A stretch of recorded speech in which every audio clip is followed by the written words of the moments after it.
I like to imagine the wonder that the women experienced when they went to that tomb, and not only was it empty, but they were greeted by an angel, this amazing presence, this bright and fearful being.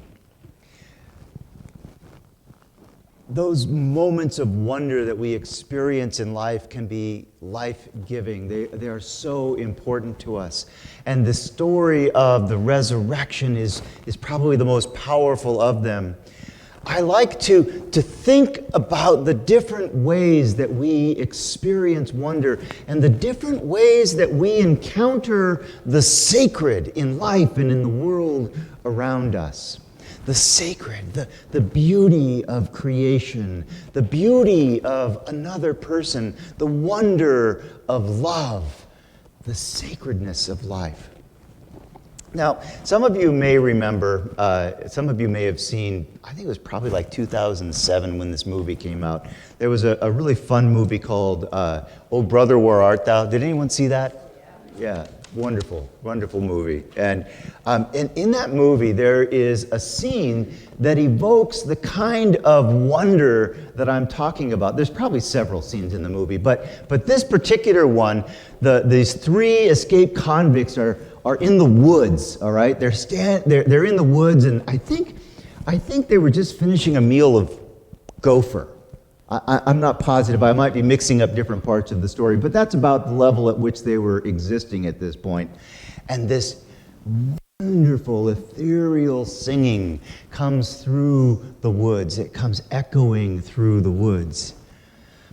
As I went down to the river to pray, studying about that good old way, and who shall wear the starry crown? Good Lord, show me the way. Oh, brother, let's go down. Come on down, don't you want to go down? Oh, brother, let's go down to the river to pray. And the song goes on, and they follow the sound of the singing as it echoes through the trees. And they see a line of people, a crowd of people walking through the trees, wearing white albs, white robes, and they're all headed down towards the river.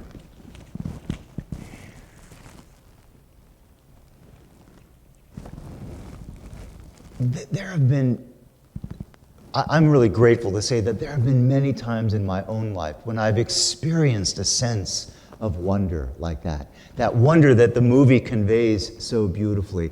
And some of these times where I've experienced that wonder have been in nature, right?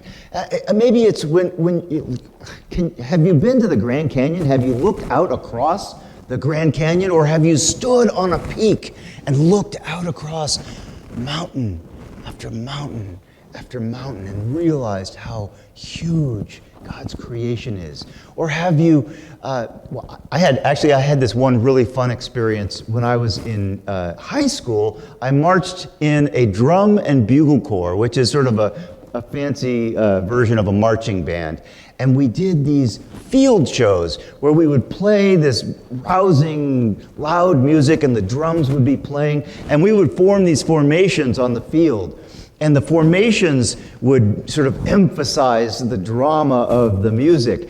And I can still remember my part, okay? I still remember every note that I played through that whole 15-minute field show. And the drums and the horns and the formations, it just fills you with wonder. I think that people experience that kind of energy when they play on a sports team and it goes well, right? When you really mesh with a team of people. Or when you sing, perhaps you've sung in a choir and you've heard the voices blending and you feel it then. So this song that they chose for that movie is actually a very old song. The earliest publication of the song was in, I think it was 1873 was the earliest publication of the song. And It was published in a collection of African American spirituals. And this is actually a facsimile of the actual page from that book of spirituals. And the words are close, the music is close, it's not the same. These kinds of songs changed a lot, right? There would have been, mostly they would have been learned by hearing them, and so there would always be a little bit of variation. Well, one of the interesting variations is that a lot of the early versions didn't say, go down to the river to pray. They said, go down in the river to pray, which just emphasizes that baptismal imagery of the song. In the movie, of course, all of these people in the white robes, kind of like those people over there, right? Yeah, kind of like them. They walk down to the river, and what they're doing is they're baptizing. And so people are going into the river and being dunked into the water and lifted up again by the minister as they are baptized. But the interesting thing that I find interesting about this song is that as an African American spiritual, it would have been sung by people who were enslaved, people who were suffering terrible privation. They were the most marginalized human beings in existence at this time. It was a terrible thing. And so when you look at the lyrics of the song from that perspective, there's another meaning, and it's possible in them. It's possible that to say, go down in the river, is to walk in the river while escaping, because they would walk in the water to avoid being smelled by the hounds that would chase them. And then that line, the starry crown, could be a reference to using the stars, the North Star, to guide them away from this land where they are enslaved and someplace where they could be free. And that final bit, good Lord, show me the way, a prayer of guidance on this quest for freedom, for release from slavery. And that release from slavery is exactly the story that we started this evening with the story of Israel being led through the Red Sea and Pharaoh's army coming after them. That is the central story of salvation, of God saving God's chosen people and leading them into the wilderness and ultimately to the promised land. It is a song of freedom.